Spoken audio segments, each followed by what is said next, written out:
दुनिया दहशत में है। एक नया वायरस एमपॉक्स तेजी से दुनिया भर में फैल रहा है, जिससे एक और भयानक महामारी का डर पैदा हो गया है। ये हालात कोविड-19 के शुरुआती दिनों की याद दिलाते हैं। स्वास्थ्य अधिकारी इस नए खतरे को समझने और इसे फैलने से रोकने के लिए जी तोड़ मेहनत कर रहे हैं। एमपॉक्स से होने वाला खतरा बहुत ही असली है। ये एक कड़वा सच है कि हमारी दुनिया कितनी जुड़ी हुई है। एमपॉक्स कोई नया वायरस नहीं है। इसे पहली बार 1958 में बंदरों में पहचाना गया था, इसलिए इसका नाम एमपॉक्स पड़ा। इंसानों में इसका पहला मामला 1970 में डेमोक्रेटिक रिपब्लिक ऑफ कांगो में पाया गया था। ये वायरस मध्य और पश्चिम अफ्रीका में आम है। इसने दशकों से इन क्षेत्रों में छिटपुट रूप से प्रकोप किया है। खास तौर पर democratic Republic of Congo mpox के प्रकोप से जूझ रहा है। गरीबी, स्वास्थ्य सेवाओं की सीमित पहुंच और राजनीतिक अस्थिरता ने इस वायरस को नियंत्रित करने के प्रयासों में बाधा डाली है। कांगो बेसिन के घने वर्षावन इस वायरस को जानवरों के बीच फैलने के लिए एक आदर्श वातावरण प्रदान करते हैं। इन जंगलों में इंसानों के अतिक्रमण से इस बीमारी के फैलने का खतरा बढ़ जाता है। एमपॉक्स का इंक्यूबेशन पीरियड लगभग 1 से 2 सप्ताह का होता है। इसका मतलब है कि कोई संक्रमित व्यक्ति कोई भी लक्षण दिखाई देने से पहले 2 सप्ताह तक वायरस फैला सकता है। ये साइलेंट ट्रांसमिशन ही एक वजह है कि इस वायरस को रोकना इतना मुश्किल है। एक बार मानव शरीर में प्रवेश करने के बाद एमपॉक्स वायरस म्यूटेट हो सकता है। ज्यादातर म्यूटेशंस हानिरहित होते हैं। हालांकि कभी-कभी एक म्यूटेशन वायरस को और ट्रांसमिसिबल या ज्यादा घातक बना सकता है। यही बात मौजूदा प्रकोप को इतना चिंताजनक बनाती है। ऐसा लगता है कि एमपॉक्स वायरस विकसित हो रहा है। वैज्ञानिक यह पता लगाने की कोशिश कर रहे हैं कि क्या यह नया वेरिएंट पिछले स्ट्रेन से ज्यादा संक्रामक या घातक है। हाल के महीनों में एमपॉक्स अफ्रीका के बाहर अभूतपूर्व दर से फैला है।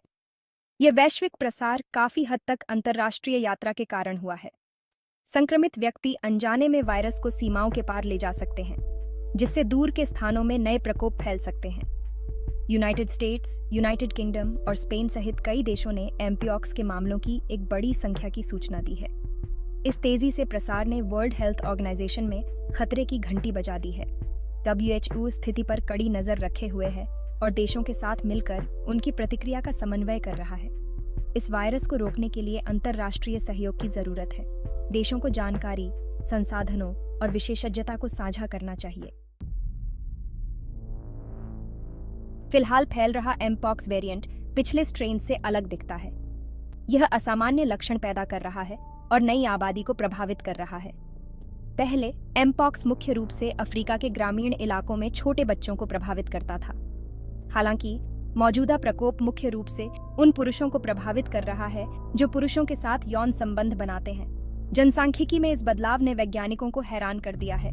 वे इस बात की जांच कर रहे हैं कि क्या वायरस म्यूटेट होकर यौन संपर्क के माध्यम से आसानी से ट्रांसमिसिबल हो गया है। यह ध्यान रखना जरूरी है कि कोई भी व्यक्ति अपने यौन रुझान की परवाह किए बिना किसी संक्रमित व्यक्ति के निकट संपर्क से एमपॉक्स का अनुबंध कर सकता है। अपनी विशाल आबादी और खुली सीमाओं वाला भारत संक्रामक रोगों के प्रकोप के प्रति खास तौर पर संवेदनशील है। देश ने कोविड-19 महामारी से बहुमूल्य सबक सीखा है। एमपॉक्स के संभावित प्रकोप से निपटने के लिए यह सक्रिय कदम उठा रहा है। भारत सरकार ने हवाई अड्डों और बंदरगाहों पर निगरानी बढ़ा दी है। वे एमपॉक्स के लक्षणों के लिए प्रभावित देशों के यात्रियों की जांच कर रहे हैं। अस्पतालों को अलर्ट कर दिया गया है और संभावित मामलों को संभालने के लिए उन्हें तैयार किया जा रहा है।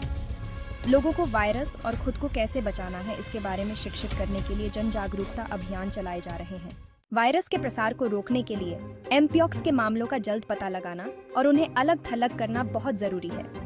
एमपॉक्स के शुरुआती लक्षण फ्लू जैसे होते हैं। इनमें बुखार, सिर दर्द, मांसपेशियों में दर्द, पीठ दर्द और लिम्फ नोड्स में सूजन शामिल है।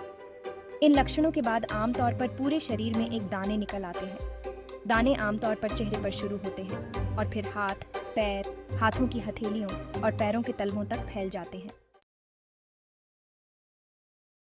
एमपॉक्स का खतरा वास्तविक है, लेकिन ऐसे कदम हैं जो हम अपनी और अपने समुदायों की सुरक्षा के लिए उठा सकते हैं। रोकथाम ही बचाव है। संक्रमित व्यक्तियों के निकट संपर्क से बचना सबसे कारगर तरीका है।